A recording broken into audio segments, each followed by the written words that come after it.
Wednesday Wilson Gets Down to Business by Bree Galbraith.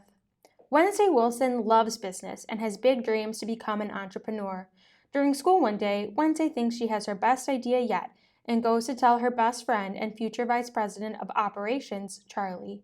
But before she can tell him, there's a kale incident, and now she's on the hook to come up with her best business idea ever for one of the 4 Emmas. Otherwise, she'll be ratted out and on her final strike with her moms. Will Wednesday get herself out of trouble or into another jam? Best for grades 2 and 3. Maybe, Marisol Rainey by Erin and Trada Kelly. Cat-obsessed Marisol Rainey is scared to climb Pepina, the tree in her backyard. Marisol's family moved from an apartment into a house last year, and everyone loves Pepina because of how easy she is to climb. Everyone but Marisol, that is.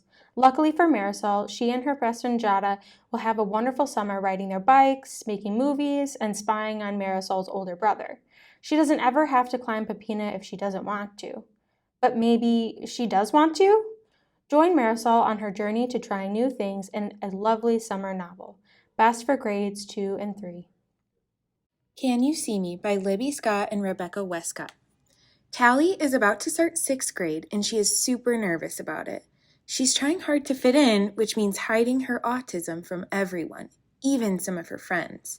On top of that, Tally feels like no one understands her. Her best friend seems to be distancing herself, and her older sister is constantly embarrassed of Tally.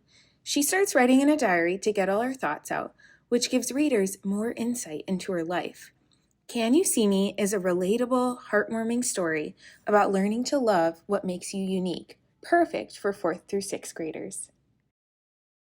Last Gate of the Emperor by Kwame Mbalia and Prince Yoel Makonnen.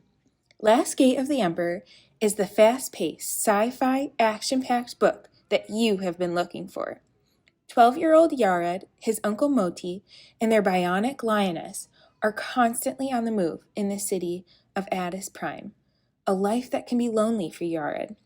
He ends up becoming the 2nd best player in an illegal video game, but then his identity is revealed, and the city of Addis Prime is swarmed by high-tech monsters and soldiers looking for Yared. As he tries to fight the monsters, he learns more about his family and makes some friends along the way. Fans of world-building sci-fi will love this exploration into Afro-fantasy and Afro-futurism fiction. World in Between by Kenan Trebinchevich and Susan Shapiro. What is it like to be a refugee from a war-torn country? In this semi-autobiographical novel, Kenan is 12 years old when Serbian soldiers in his home country of Yugoslavia start mistreating and even killing Muslim citizens. Even Kenan's non-Muslim best friend turns on him. Kenan and his family escape to Austria and then get visas to the United States. He starts his life all over again with a different language and new friends. What he eventually learns is that there are good and bad people everywhere, but you can find the good people who will help you even when life is at its most difficult. Finding Jennie Kim by Ellen O. Junie is in middle school and gets bullied every day by a kid on her bus who yells racist taunts at her. She deals with it by avoiding him, and when her friends are upset about racist graffiti at their school, she starts to avoid her friends too. It's not until Junie learns how her grandparents had to deal with war and cruelty back in Korea that she gains the courage to face ignorance with strength. This story is made more interesting by the fact that the author includes parts of her own family's story in Junie's story.